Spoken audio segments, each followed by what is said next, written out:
मंच पे विराजमान सर्व जीवात्माओं के पिता, सब जीवों के हितकारी, जन कल्याण करने वाले परम पूज्य बाबा जय गुरुदेव जी महाराज के चरणों में मेरा कोट कोट प्रणाम। सत्संग में उपस्थित सभी माताओं, बहनों, बुजुर्गों, बच्चों सभी को सादा सप्रेम जय गुरुदेव। प्रेमियों,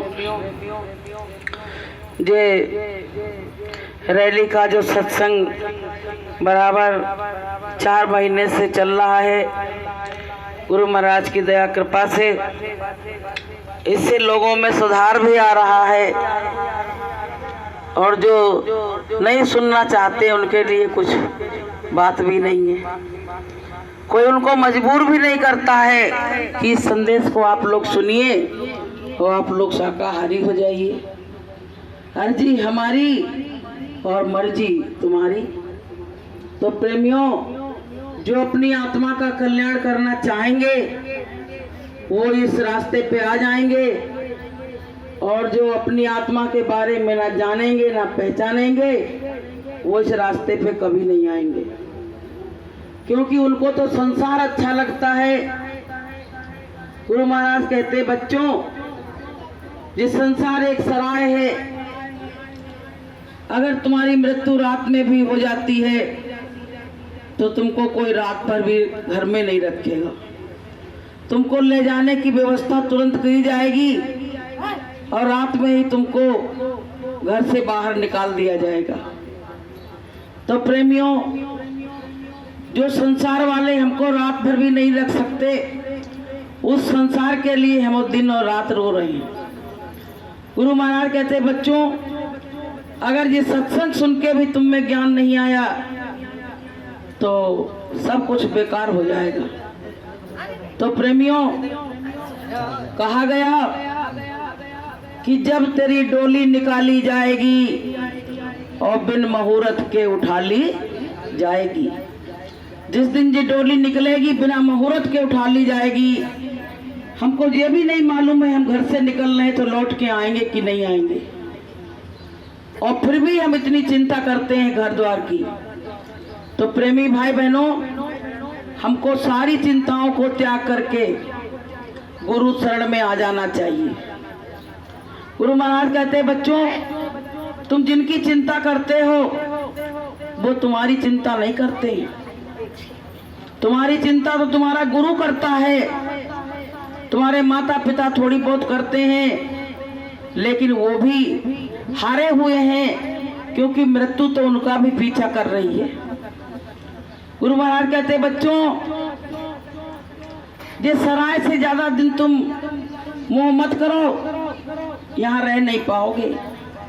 एक बार क्या हुआ, एक महात्मा जी आ रहे थे तो एक राजा का दरबार था, बोले हमको यहाँ थोड़े दिन के लिए शरण दे दो, मैं यहीं रहूंगा। तो उन्होंने कहा, बोले ये सराय है। तो राजा को बहुत गुस्सा आया, बोले ये सराय कहते हो, ये तो मेरा महल है, इसको तुमने सराय क्यों कहा? तो प्रेमियों, महात्मा जी ने कहा, ये बताओ इस गद्दी पे पहले कौन बैठा था? बोले मैं एक बार आया था तो इस गद्दी पे कोई और बैठा था। बोले वो मेरे पिताजी थे। बोले उससे पहले भी मैं आया था, तब कौन बैठा था? बोले मेरे बाबा थे। तो बोले वो कहाँ चले गए? तो बोले तो दुनिया की रीति है कि एक आता है एक जाता है, ऐसे वो भी संसार छोड़ के चले गए। तो प्रेमियों, महात्मा जी ने कहा, मैं एक बात और कहना चाह रहा हूँ कि जब वो चले गए तो तुम इस महल में कब तक रहोगे? इसलिए ये सराय है। तो प्रेमियों, जिस घर को हम अपना घर कहते हैं वो सराय है, वो सपना है। रह रहे हैं यहाँ पे, लेकिन ये मेरे संग कुछ भी नहीं जाएगा। जिस समय जीव जाता है तो उसकी खाना तलाशी ले ली जाती है और खाली हाथ आया है खाली हाथ जाएगा, लेकिन उसके कर्म उसके साथ जरूर जाते हैं। सब चीजें उसका साथ छोड़ देती है, पैसा रुपया घर परिवार, लेकिन उसके कर्म उसका पीछा नहीं छोड़ते हैं, वो संग जाते हैं और वही के हिसाब से उसका फैसला होता है। तो प्रेमियों, खेत में तो बीज बोया जाता है और जीव अपने अंदर क्या बोता है, अपने कर्म। अगर कर्म खराब बीज बोता है तो खराब दशा होगी उसकी, और अच्छे कर्म करेगा तो उसकी अच्छी दशा होगी।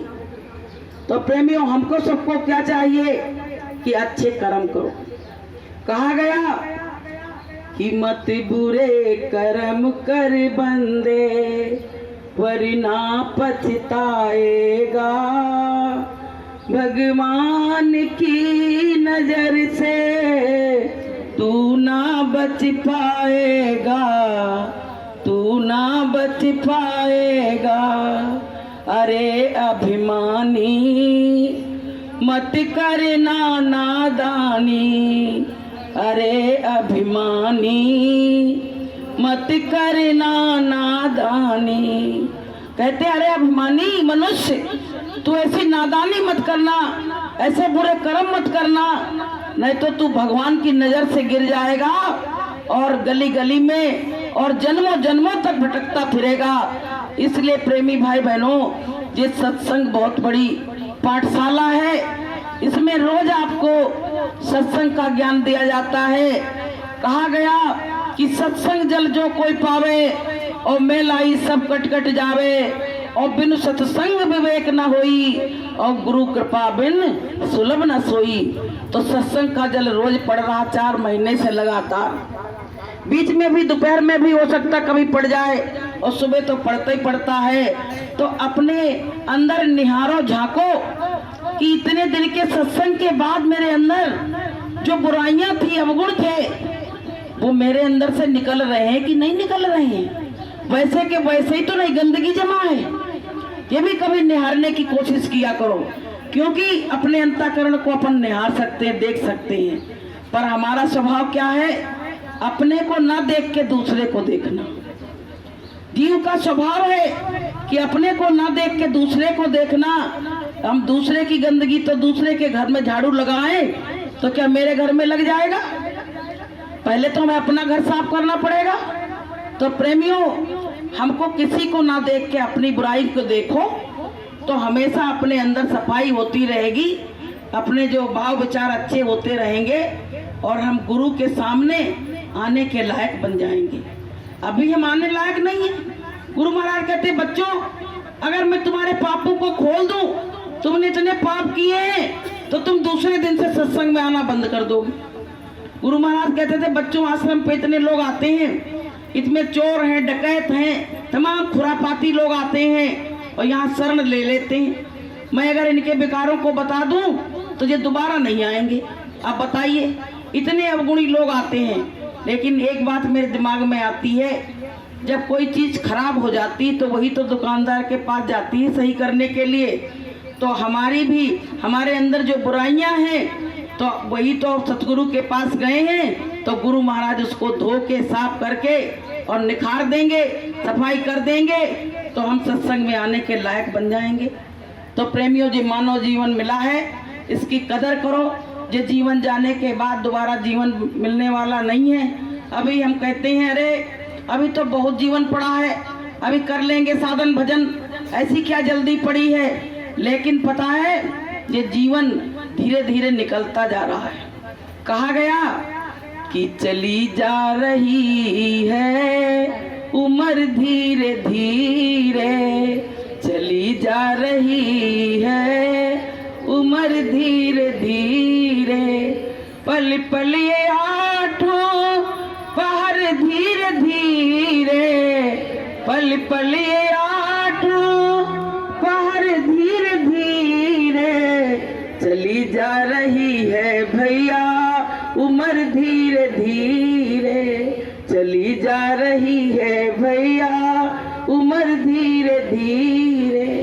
धीरे धीरे जो उम्र खसकती जा रही है, तो हमको सबको जैसे थोड़ा थोड़ा कर रहे हैं ना, जैसे 1-1 रुपया गुल्लक में डालते हैं, तो जब गुल्लक भर जाती है, फोड़ते हैं, तो किसमें कितना पैसा निकल पड़ता है।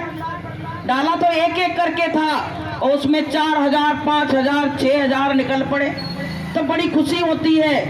ऐसे प्रेमियों धीरे धीरे रैलियों में आ रहे हैं, सत्संगों में जा रहे हैं, तो धीरे धीरे वो धन इकट्ठा हो रहा है। और जब ये धन खोला जाएगा, जब गुरु महाराज तुमको दिखाएंगे खोल के कि तुमने इतना खजाना इकट्ठा कर लिया, संसार में रहते हुए कलयुग के समय में भी तुमने इतना पैसा इकट्ठा कर लिया, इतना धन आत्म धन इकट्ठा कर लिया, तो हमको तुमको बड़ी खुशी होगी कि हम तो जानते नहीं थे, हम तो थोड़ा सा चल के चले आते थे और इतना धन इकट्ठा हो गया। तो प्रेमियों, इसी तरह से आप लोग आते रहो और गुरु महाराज की दया का लाभ लेते रहो, क्योंकि बिना सत्संग के जीवन बेकार है। और आपको हम बताएं, जैसे कोई भोजन बनाओ नमक नहीं डालो तो भोजन बेकार है, ऐसे ही अगर तुम्हारे जीवन में सत्संग नहीं है तो तुम्हारा जीवन बेकार है। इसलिए गुरु महाराज ने ऐसा रास्ता खोला है, ऐसी दया की है, परमात्मा की मौत से सब काम हो रहा है। हम तुम कोई करने वाले नहीं हैं, करने वाला कराने वाला तो कोई और है। हम जानते नहीं हैं कि सबे नचावत राम गुसाई, सबको वही नचा रहा है। हम लोग कठपुतली हैं और हम इस तरह से नाच रहे हैं। तो प्रेमियों, मेरे कहने सुनने में कोई गलती हुई हो तो हम सबको क्षमा चाहेंगे, क्योंकि हमें से योग्य कोई है नहीं कि आप लोगों को ऐसा सुना सकें और कोई गलती ना निकले। तो हम गलती की क्षमा चाहेंगे। बोलिए प्रेम से जय गुरुदेव।